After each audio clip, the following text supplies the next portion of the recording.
계시록 14장 14절부터 15장 4절까지 읽겠습니다. 또 내가 보니 흰 구름이 있고 구름 위에 사람의 아들과 같은 이가 앉았는데 그 머리에는 금면류관이 있고 그 손에는 이한 낫을 가졌더라. 또 다른 천사가 성전으로부터 나와 구름 위에 앉은 이를 향하여 큰 음성으로 외쳐 가로되 내 낫을 휘둘러 거두라. 거둘 때가 이르러 땅에 곡식이 다 익었음이로다 하니 구름 위에 앉으시니가 낫을 땅에 휘두르매 곡식이 거두어지니라. 또 다른 천사가 하늘에 있는 성전에서 나오는데 또한 이한 낫을 가졌더라. 또 불을 다스리는 다른 천사가 제단으로부터 나와 이한 낫 가진 자를 향하여 큰 음성으로 불러 가로되 내 이한 낫을 휘둘러 땅의 포도송이를 거두라. 그 포도가 익었느니라 하더라. 천사가 낫을 땅에 휘둘러 땅의 포도를 거두어 하나님의 진노의 큰 포도주 틀에 던지매 성 밖에서 그 틀이 밟히니 틀에서 피가 나서 마을 굴레까지 닿았고 1600 스타디온에 퍼졌더라. 또 하늘에 크고 이상한 다른 이적을 보매 일곱 천사가 일곱 재앙을 가졌으니 곧 마지막 재앙이라. 하나님의 진노가 이것으로 마치리로다. 또 내가 보니 불이 섞인 유리바다 같은 것이 있고 짐승과 그의 우상과 그의 이름의 수를 이기고 벗어난 자들이 유리바다 가에 서서 하나님의 검은 고를 가지고 하나님의 종 모세의 노래 어린 양의 노래를 불러 가로되 주 하나님 곧 전능하신 이시여 하시는 일이 크고 기이하시도다. 만국의 왕이시여 주의 길이 의롭고 참되시도다. 주여 누가 주의 이름을 두려워하지 아니하며 영어롭게 하지 아니하오리까. 오직 주만 거룩하시니이다. 주의 의로우신 일이 나타났음에 만국이 와서 주께 경배하리이다.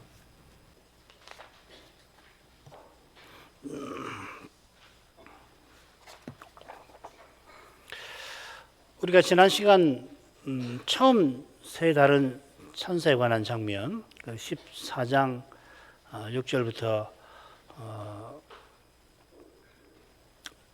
11절까지죠, 그죠? 그 다음에 권면이 12, 3절 붙어 있는데 그 부분 살폈습니다. 이 처음 세 다른 천사 중 첫째가 영원한 복음을 가지고서 하나님의 심판하실 시간이 이르렀다.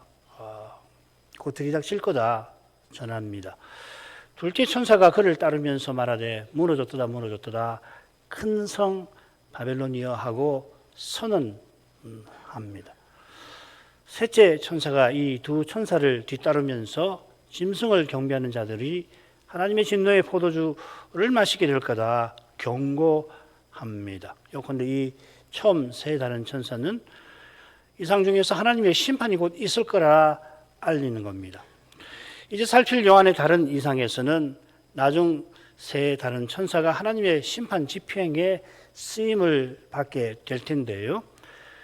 이 세 다른 천사가 등장하기에 앞서 먼저 심판 집행을 맡은 그분이 누구신지 요한에게 이와 같이 보이십니다. 14절입니다. 또 내가 보니 흰 구름이 있고 구름 위에 사람의 아들과 같은 이가 앉았는데 그 머리에는 금면류관이 있고 그 손에는 이한 낫을 가졌더라.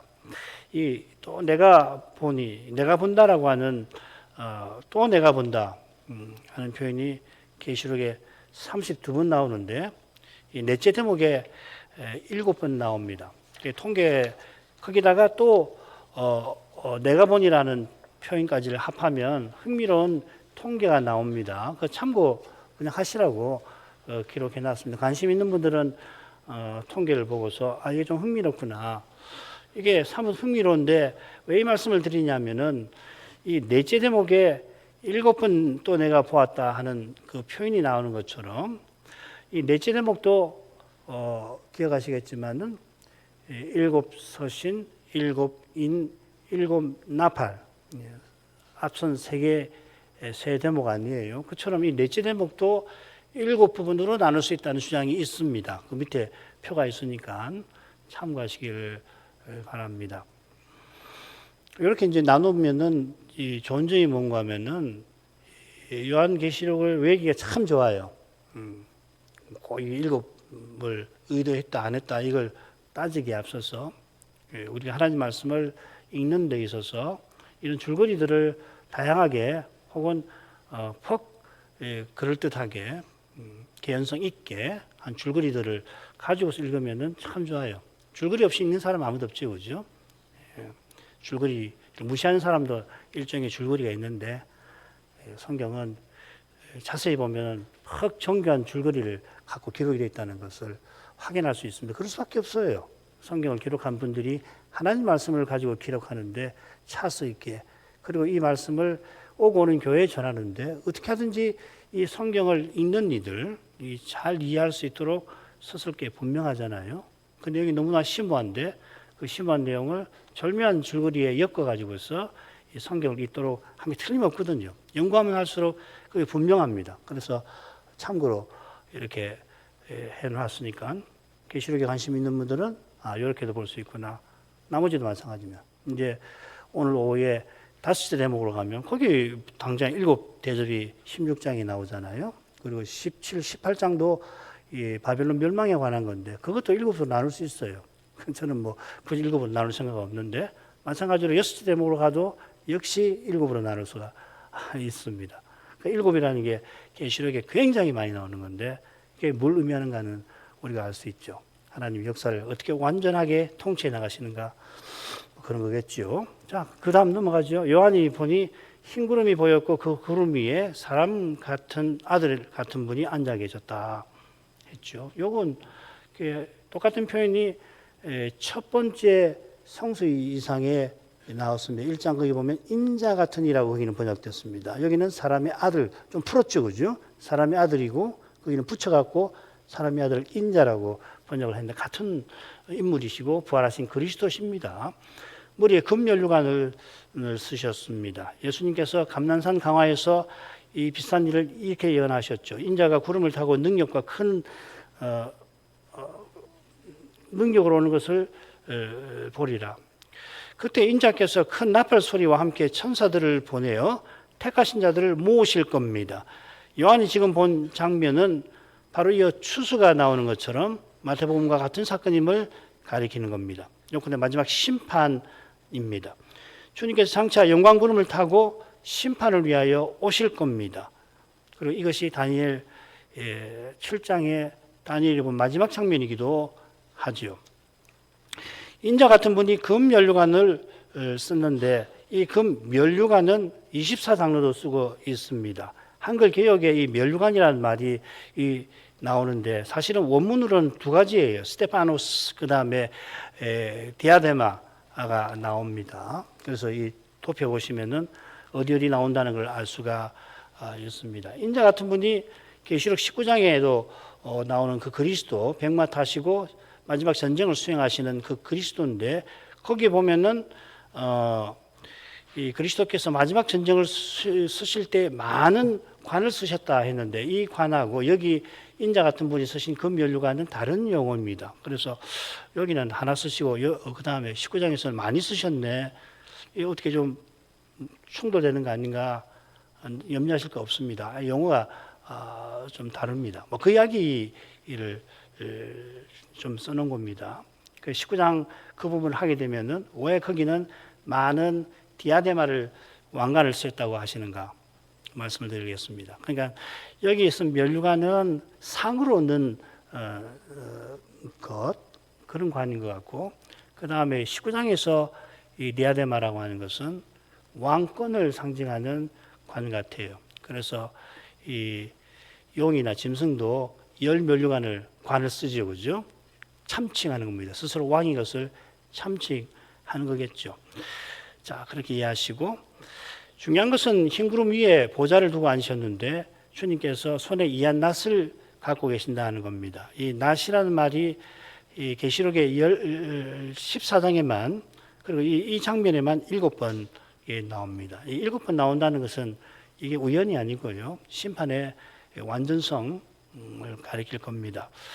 인자 같은 분께서 가지신 낫이 세 분이고요. 다른 둘째 다른 천사가 또 낫을 갖는데 그게 네 번 나옵니다.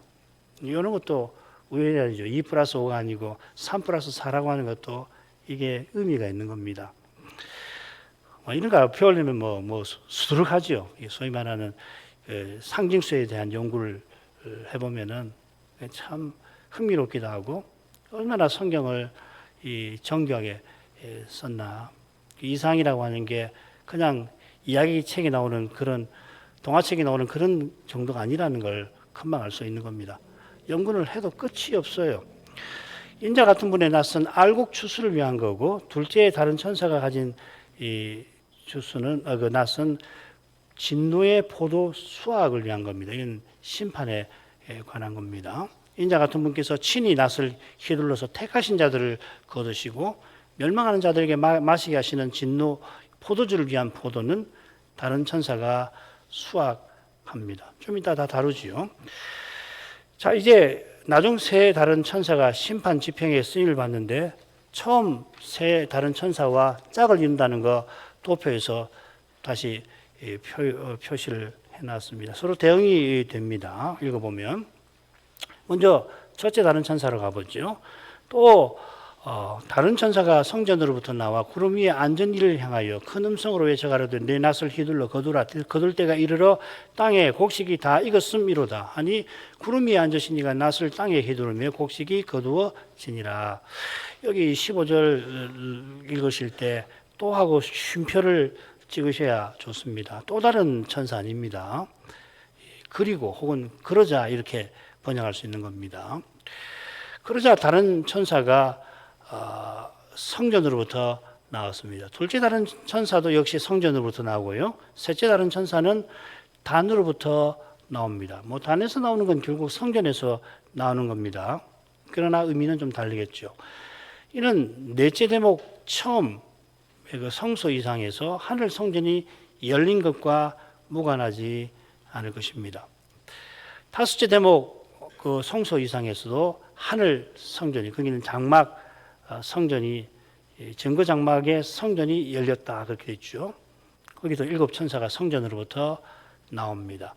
이 두 곳 외에는 천사가 하늘 성전으로부터 나오는 경우가 계시록에 없습니다. 마찬가지로 둘은 같은 주제를 다룹니다. 마지막 심판을 수행하는 일곱 천사라 하는 겁니다. 다섯째 대목에 증거 장막 성전이 열리고 일곱 재앙 가진 일곱 천사가 거기서 나오는데 일곱 재앙이 마치기 전까지 성전에 아무도 들어갈 수 없다 였습니다. 그러니까 하늘 성전이 열린 이유가 마지막 심판에 있다는 것을 가리키겠죠. 지금 넷째 제목도 마찬가지 이유로 보아야 하겠습니다. 그 다음 단락하죠. 요컨대 성전에서 성부께서 다른 천사를 보내어 구름 위에 앉으신 예수님에게 추수를 명하시는 거죠. 주님께서 천군 천사를 데리고 심판 일을 행하려 하시는데 아버지의 최종 지시를 기다리고 계시는 모습이겠습니다. 첫째 다른 천사가 나와서 구름 위에 앉은 분을 향하여 큰 소리로 외칩니다. 네 낫을 휘둘러 거두라. 16절에는 보면 구름 위에 앉으신 분이라고 그렇게 새겼으니까 그게 제대로 생긴 거죠. 우리말 어법에 맞는 거 아니에요. 높임말 해야죠.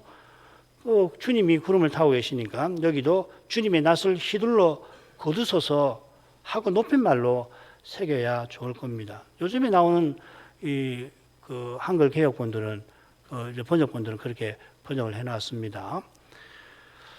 휘두시라고 성부의 지시를 전달하는 이유는 거둘 때가 이르러 땅에 곡식이 다 익었음입니다. 알곡과 가라지 비유 또 짝을 이루는 그물 비유가 비슷한 주제를 교훈하고 있죠, 그죠? 이게 알곡과 가라지가 일곱 비유 중에 두 번째고 그 다음에 그물 비유가 여섯 번째 아니에요. 마태복음 13장인데 같은 주제거든요. 두 비유에서 천사들이 맡은 주된 일은 뭐냐면 가라지를 불사르고 악인을 갈라서 푸른 불에 넣는 심판을 집행하는 겁니다. 읽어보시면은 물론 천사가 알곡을 모으는 일은 하지만 거두는 일은 언급이 되어 있잖아요.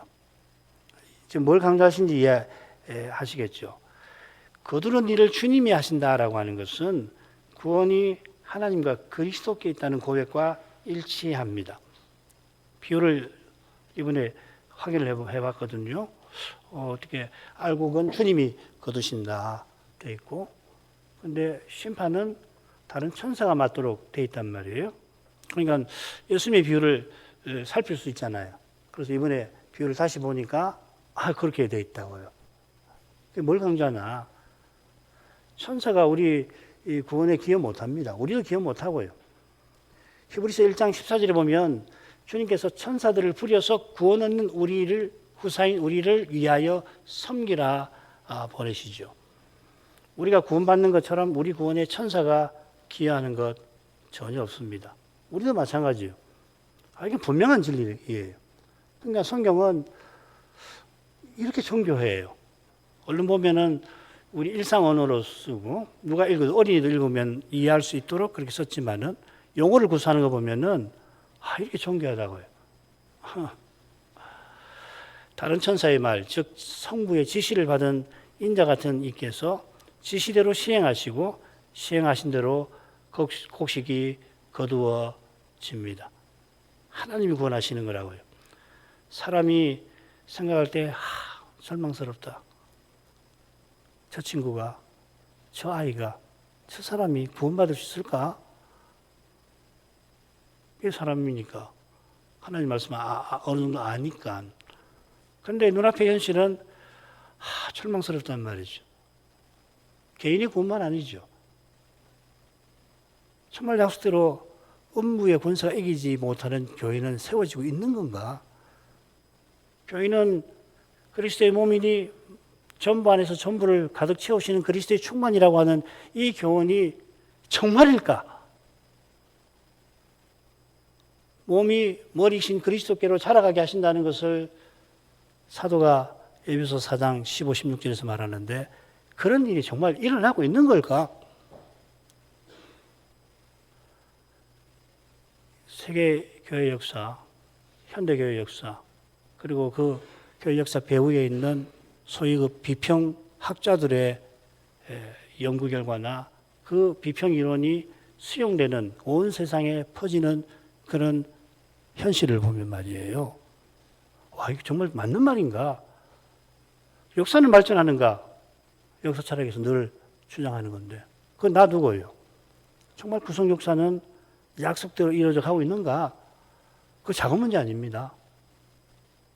개인 구원도 관계에서 매우 중요한 것이지만은 더 근본적인 것은 이거 아니에요.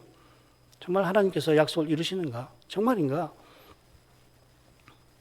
그럴 때마다 주님의 약속을 믿어야 합니다. 내가 내 교회를 세우리라. 하나님께서 사랑이 많으셔서 자기 아들을 아끼지 않고 내어주셨으므로, 하나님께서 내가 생각할 때는 될까 의문이 드는 그런 일도 능히 행하신다. 게다가 내가 나 자신을 볼 때 내가 얼마나 죄인인가를 깨달을 때 나 같은 사람도 구원하시는데 누군들 원하시면 구원하시지 못할까? 그런 생각이 드는 거 아니에요? 자기 죄를 깨닫는 사람들은 그렇게 생각한다고요. 자기 죄를 깨닫지 못한 사람은 항상 자신과 남을, 혹은 이 사람과 저 사람을 비교할 뿐이지만, 자기 죄를 은혜 안에서 깨닫는 사람은 나 같은 죄인도, 이런 죄인도 그 죄가 구체적으로 매우 심각한 죄일 수도 있지만은, 그거 아니더라도 무릇 죄를 하나님 은혜 가운데서 깨달으면 말이에요. 작은 죄라고 하더라도 내가 이렇게 죄인일 수 있나? 이렇게 갈 수가 있나? 어떻게 나 같은 놈을 하나님께서 사랑하셔서 자기 아들을 십자가에 내어주셨나? 그걸 깨달으면은 다르게 여겨지는 거라고요. 그런 이야기입니다.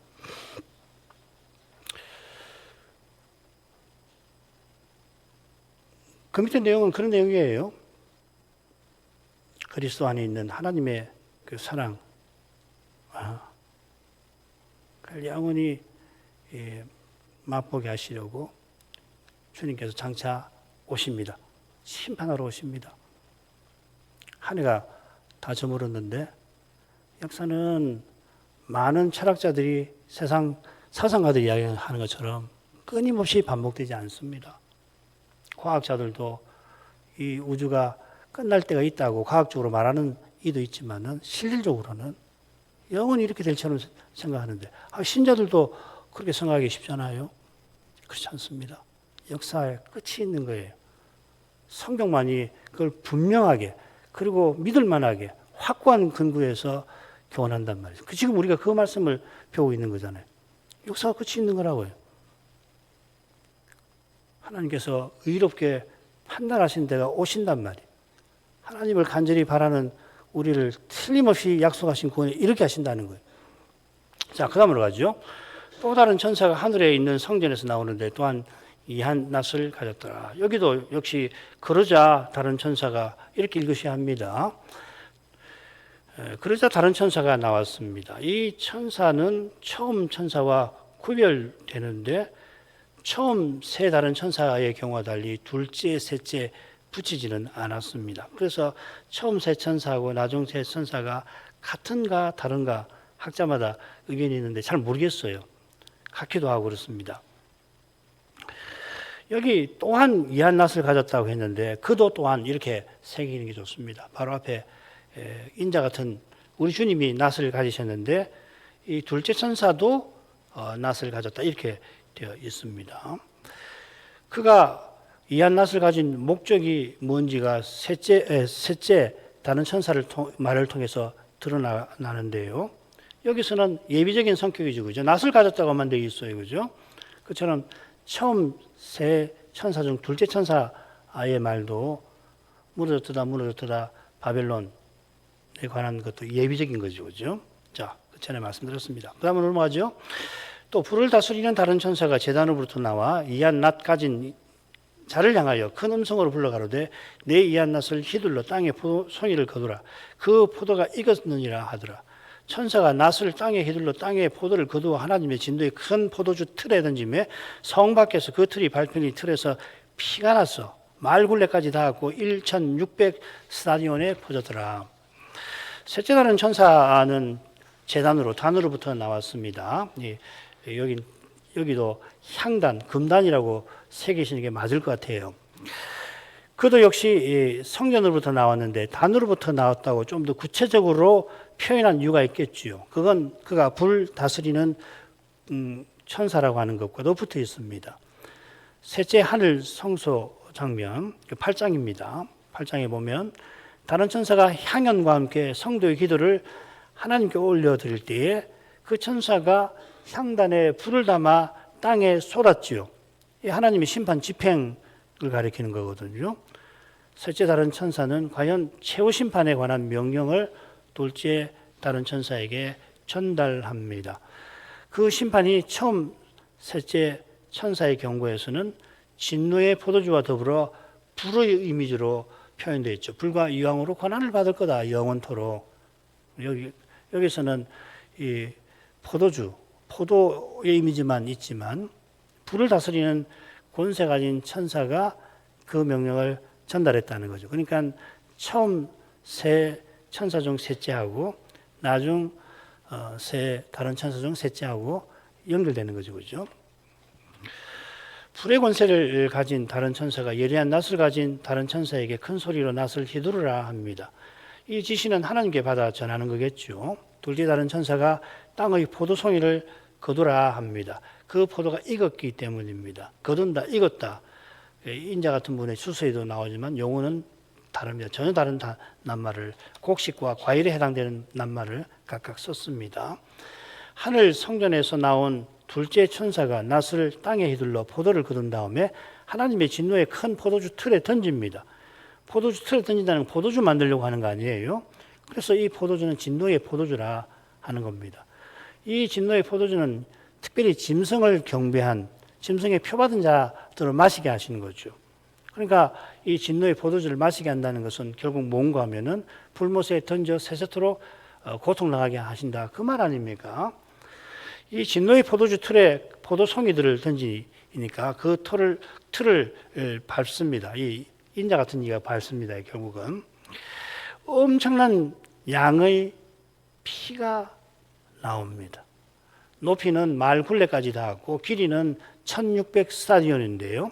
마을 굴레라는 말은 이 재갈을 이야기하는 거죠. 굴레라고 하는 재갈이니까 입에 재갈을 물리니까 대략 그 당시 말을 조사해 보면 그 입까지의 높이가 1m 좀 넘습니다. 1.2m 정도 생각하시면 됩니다.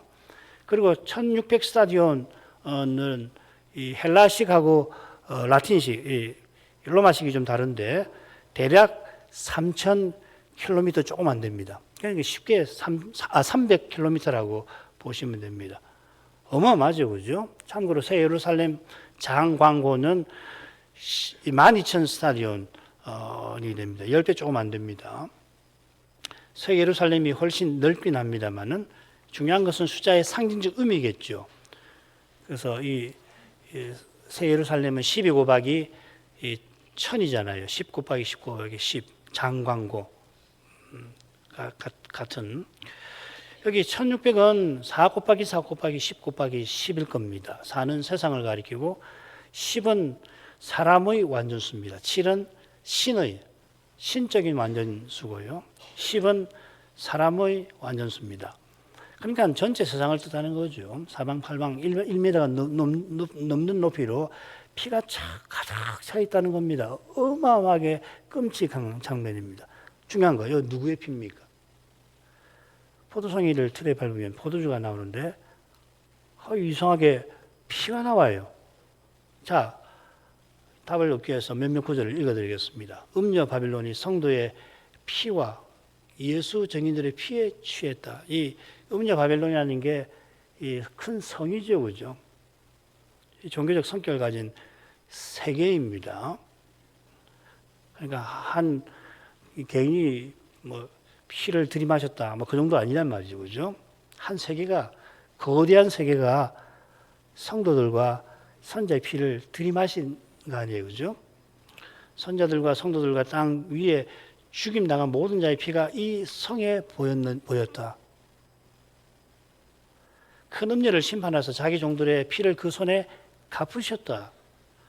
이런 표현을 참조하면은, 그리고 재림 직전에 이 성 바벨론에서 어떤 일이 있는가? 얼마든지 며칠든지 다 죽여버리는 일이 생긴 거죠. 역사에 이런 일이 없어요. 수많은 박해가 있고 수많은 핍박이 있습니다만은 적그리스도 시대 때 큰 성 바벨론에서 일어날 박해는 상상을 초월하는 핍박입니다. 어마어마한 피가 쏟아지는 겁니다.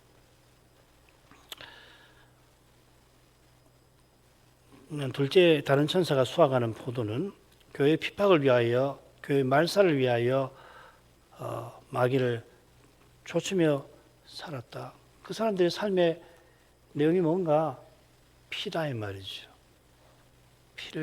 피에 취했다는 거죠. 그러니까 이 마지막 시대의 세계상이라고 하는 것은 상상을 초월하는 겁니다. 주님께서 마지막 전쟁 때 전능하신 이의 맹렬한 진노의 포도주 틀을 밟으실 겁니다. 19장에 나옵니다. 원수들이 흘린 성도들의 피를 갚으실 겁니다. 다섯째 인을 떼실 때 순교당한 영혼들이 우리 피를 신원해 달라고 간곡히 구하는데 그 기도 들으신 하나님이 그리스도를 통해서 이렇게 응답하실 겁니다. 이런 점에서 두 증인 장면 처음에 이방이 거룩한 성을 42달 밟는다라고 하는 거, 지금 밟는다는 말이 세 군데 나옵니다. 결국 교회를 핍박하는 거고 특히 피를 흘리는 것을 가리킬 것입니다. 주께서 그 틀을 밟으실 테인데 밟으시는 곳이 성 밖입니다. 이 성은 어딘가? 음녀 바벨론일 리가 없죠, 그죠? 거룩한 성 밖이겠고 그 성은 하늘에 있죠, 그죠? 그러니까 결국 성 밖은 땅이 될 겁니다. 이건 오늘 살필 일곱 대접에서도 제가 설명을 할 겁니다. 그 다음으로 가죠. 또 하늘에 크고 이상한 다른 이적을 보며 일곱 천사가 일곱 재앙을 가졌으니 곧 마지막 재앙이라 하나님의 진노가 이것으로 마치리로다.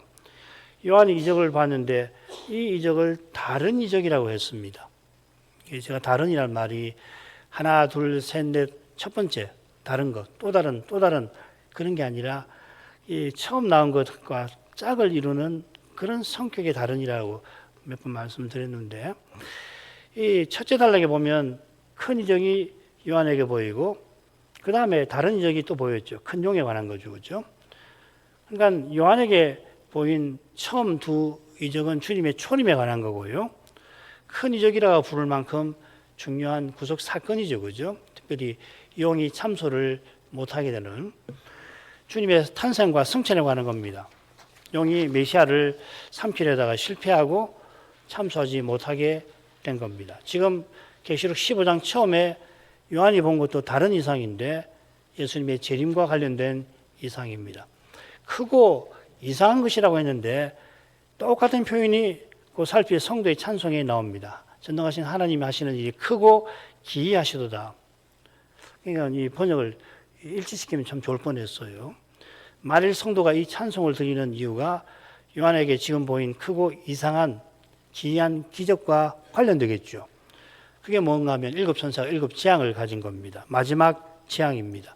왜 마지막이냐면 이것으로서 하나님의 진노가 종결되어서 그렇습니다.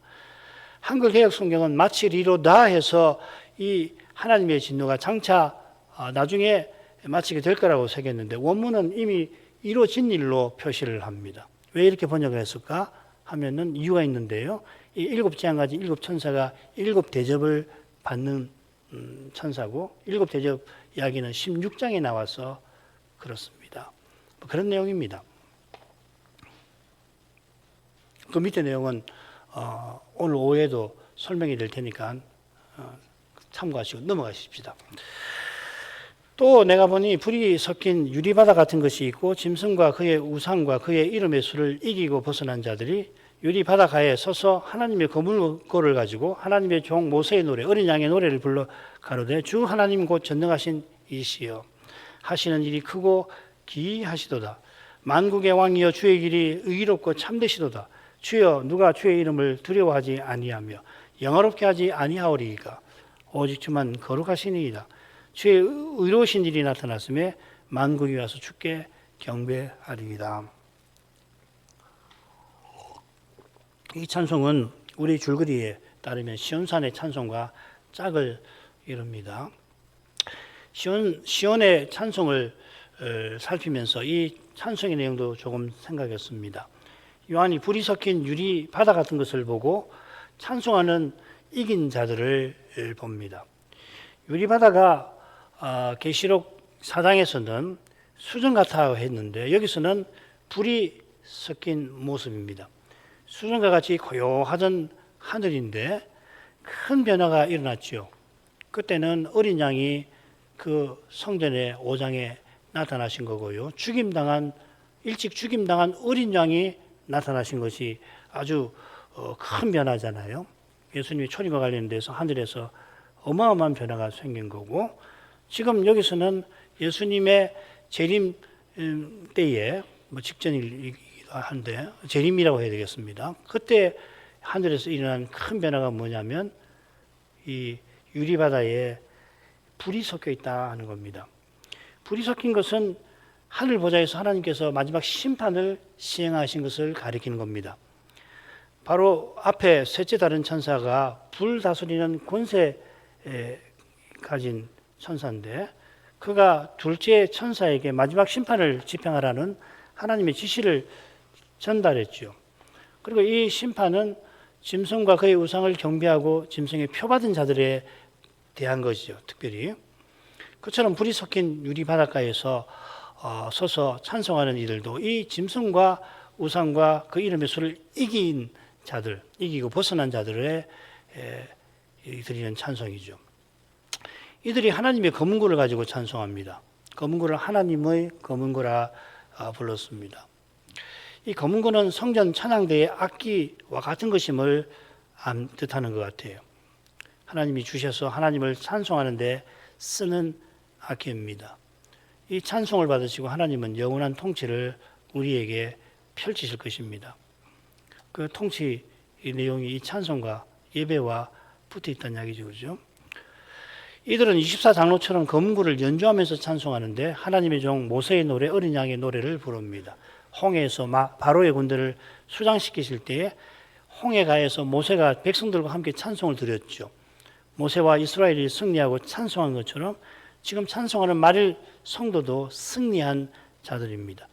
이들이 짐승을 이긴 것은 하나님이 이 어린 양을 통해서 심판하신 덕분입니다. 모세를 쓰셔서 홍해가 갈라지게 하신 것처럼 어린 양을 쓰셔서 용과 짐승과 거짓 선자를 물리치실 것입니다. 지금 성도가 드리는 찬송도 모세의 찬송과 비슷합니다. 지금 이 15장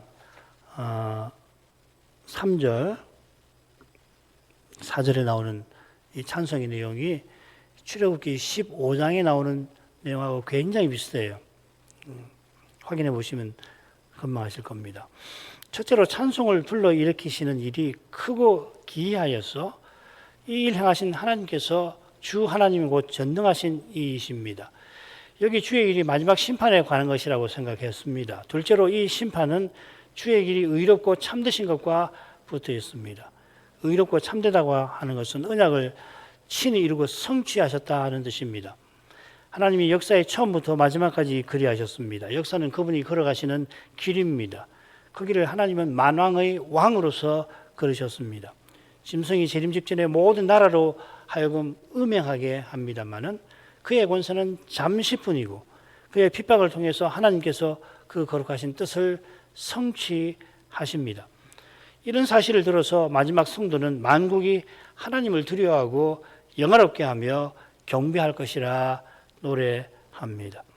이 부분은 영원한 복음 가진 처음, 셋째 다른 천사가 선포한 내용과 거의 똑같지요.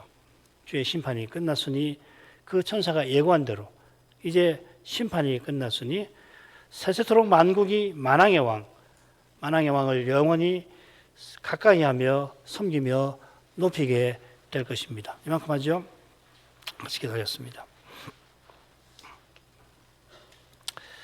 거룩하신 아버지, 요한 사도에게 이상을 보이시고 그 교훈을 지시해 주신 덕분에 저희가 장차 역사가 끝나는 그때 있을 저 두려운 심판에 관하여 바르게 알게 하시고 그런 사실 앞에서 인생은 어떤 태도를 취하며 일상을 살아가야 하는지를 일깨워 주셔서 감사드립니다. 많은 종교, 문명, 사상이 역사의 끝을 말하고 그 너머도 종교는 혹 말하지만 그러나 그 말하는 것이 죄의 몸의 문제들 앞에 전전긍긍하는 인생의 마음과 그 희망에 와닿기는 할지 모르지만은 그러나 하나님의 뜻에 결국 맞지 아니하는 탓에 그들의 말을 조차 말하더라도 그것이 장래의 영원한 운명에 아무런 좋은 긍정적인 영향을 주지 못할 뿐 아니라 오히려 저 두려운 자리로 더욱 추락하게도 하나이다. 죄가 얼마나 강력한지 바울이 교훈한 것처럼 죄의 종로를 하는 인생 스스로는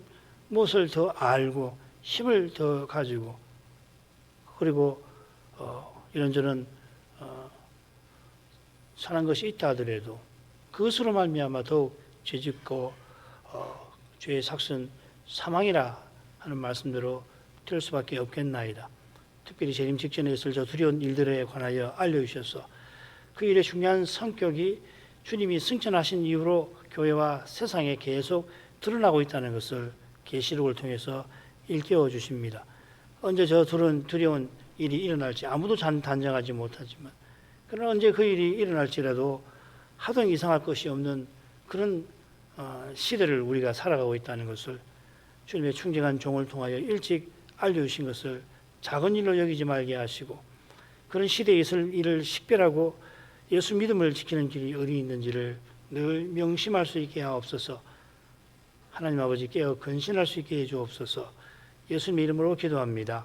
아멘.